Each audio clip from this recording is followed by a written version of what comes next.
biggest struggle that I had with starting my YouTube channel was getting crystal clear on what kind of video content to put out there. And this came from knowing who I'm speaking to.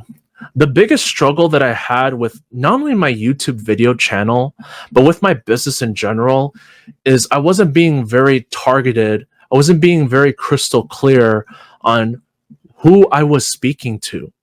I was creating a lot of video content around mindset and personal development, but the products and services that I was offering was geared towards other affiliate marketers, other business owners, and make money online opportunity seekers.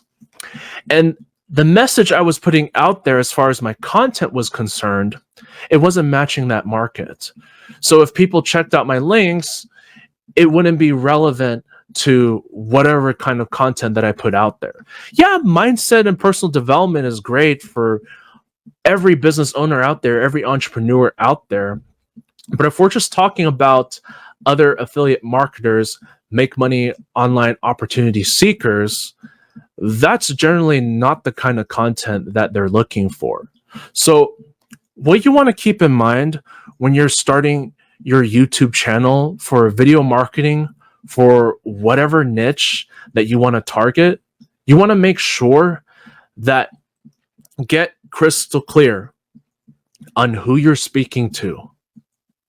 What kind of audience do you want to create content around?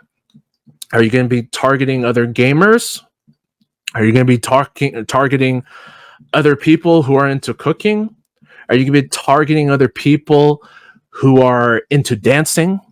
Are you going to be targeting other people who are other entrepreneurs, who are marketers out there? I mean, the list can go on, but the main point is you want to get crystal clear on who it is that you're speaking to.